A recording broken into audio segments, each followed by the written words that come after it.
ओम गण गणपते नमः।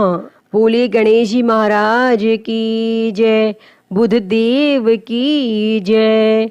प्रिय भक्तजनों, बुध को बुद्धि का कारण माना गया है, जो कि एक महत्वपूर्ण ग्रह भी है।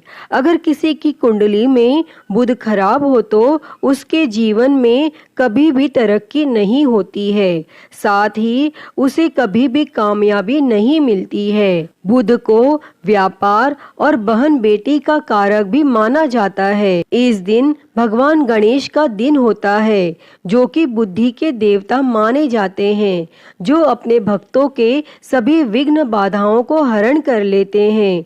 इसीलिए उन्हें विघ्नहर्ता भी कहा जाता है। अगर कोई इनका सच्चे मन से पूजन करे तो उनको जीवन में धन और सुख समृद्धि की कभी कमी नहीं रहती।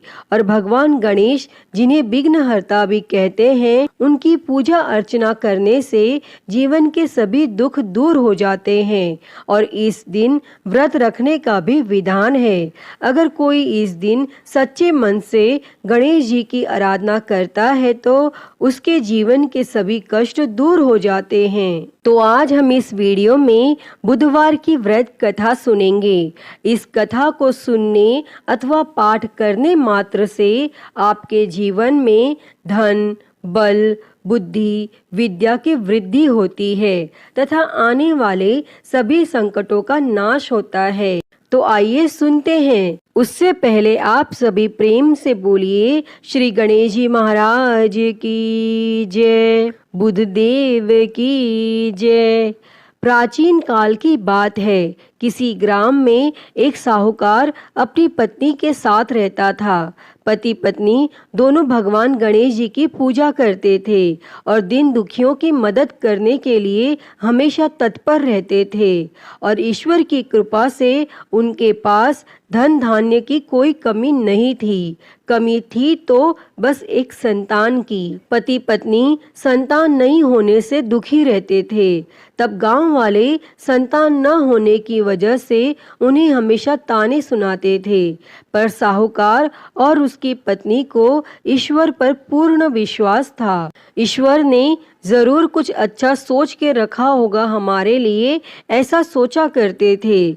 एक बार वह पति पत्नी मंदिर में भगवान गणेश जी के दर्शन और पूजा अर्चना करने गए। और जब वे दोनों पूजा करके बाहर आए तो उन्होंने देखा कि एक बालक मंदिर की सीढ़ियों पर बैठकर रो रहा है। और उसके पास किसी को ना देखकर पति पत्नी दोनों बालक के पास गए और बालक को शांत कराया और उसके माता पिता को ढूंढने लगे। और जब उस बालक के माता पिता पति पत्नी को नहीं मिले तो वे दोनों बच्चे को मंदिर के पुजारी के पास ले गए और उन्होंने पुजारी से बोला, ये बच्चा हमें रोते हुए मंदिर के बाहर मिला है, क्या आप इसके माता पिता को जानते हैं? तब पुजारी ने कहा, नहीं। और अब पति पत्नी और पुजारी तीनों लोग बालक के माता पिता को ढूंढने लगे। काफी देर ढूंढने पर बच्चे के माता पिता नहीं मिले। तब पुजारी ने साहूकार और उसकी पत्नी को कहा, आप इस बालक को अपने घर ले जाइए। अगर इसके माता पिता इसे ढूंढते हुए आए तो मैं उन्हें लेकर आपके घर आ जाऊंगा। तब साहूकार और उसकी पत्नी बच्चे को लेकर अपने घर चले गए। काफी समय बीत गया और बालक के असली माता पिता का कोई पता नहीं चला। तो उन्होंने गांव के सरपंच से अनुमति लेकर बच्चे को गोद ले लिया और उस नन्हे से बालक का नाम गणेश रख दिया। और कुछ दिन बाद गांव में एक पति पत्नी आए जो चोर थे।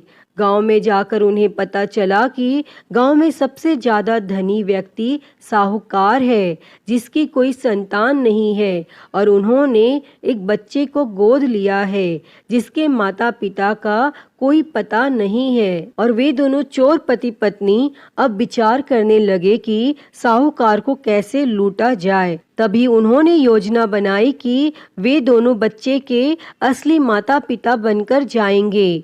और योजना बनाकर पति पत्नी दोनों मंदिर में जाकर बैठकर रोने लगे।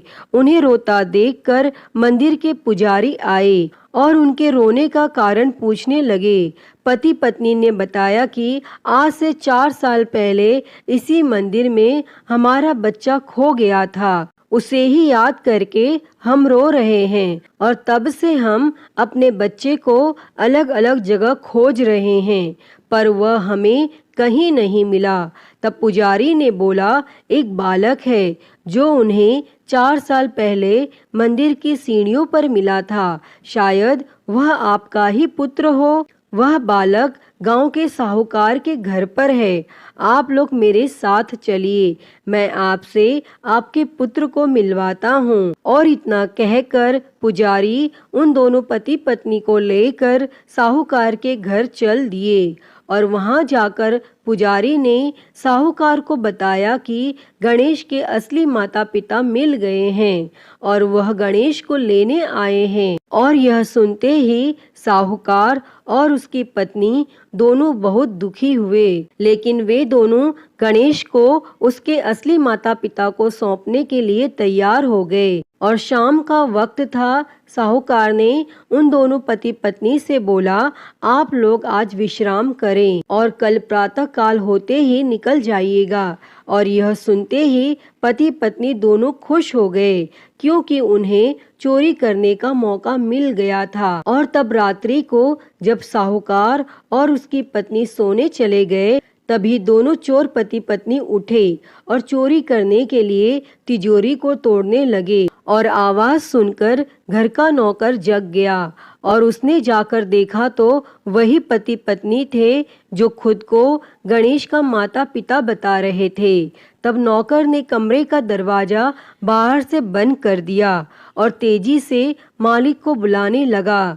और आवाज सुनकर साहूकार और उसकी पत्नी दौड़ते हुए आए और चिल्लाने का कारण पूछने लगे। तब नौकर ने बताया कि ये दोनों पति पत्नी तिजोरी से चोरी कर रहे थे। और यह सब देखकर वे समझ गए कि ये दोनों गणेश के माता पिता नहीं बल्कि चोर हैं। साहूकार ने गणेश को देने से मना कर दिया और बोले कि चले जाओ यहाँ से। पर उन दोनों धोखेबाज पति पत्नी ने निर्णय किया कि वो अब गणेश को अपने साथ ले जाकर ही रहेंगे। तब पति पत्नी दोनों गांव के सरपंच के पास गए और बोले, साहूकार उनके पुत्र को वापस नहीं दे रहा है। तब सरपंच ने साहूकार और उसकी पत्नी को गणेश को साथ लेकर सरपंच के सामने प्रस्तुत होने की सूचना भेजी और साहूकार अपनी पत्नी और गणेश को लेकर आ गए। तब सरपंच ने भी फैसला किया कि साहूकार की पत्नी तथा दूसरी औरत जो गणेश को अपना पुत्र बोल रही थी, उन्हें सूर्य देवता के सामने अपना आंचल फैला के खड़े हो जाना है और जिसके भी आंचल से गणेश के मुंह में दूध जाएगा, गणेश उसका पुत्र कहलाएगा। तब दोनों औरतें अपना आंचल सूर्य देवता के सामने फैला के खड़ी हो गई और प्रार्थना करने लगी। तब भगवान गणेश जी के आशीर्वाद से साहूकार की पत्नी के आंचल से दूध की धारा गणेश के मुंह में आ गई।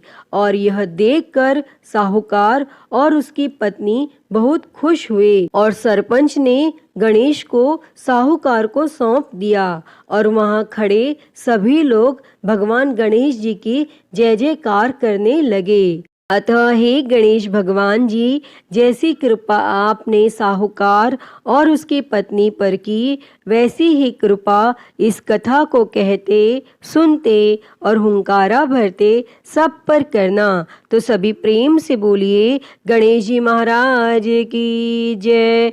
गणपति बाप्पा मोरया। प्रिय भक्तजनों, तो मैं उम्मीद करती हूँ कि आपको आज की यह कथा पसंद आई होगी और अगर वीडियो अच्छी लगी हो तो इसे लाइक करें, ज़्यादा से ज़्यादा शेयर करें और कमेंट में गणेश जी महाराज की जय लिखना ना भूलें। और महाकाल भक्ति ज्ञान चैनल को सब्सक्राइब कर नोटिफिकेशन बेल को ज़रूर ऑन कर लें। हर हर महादेव। धन्यवाद।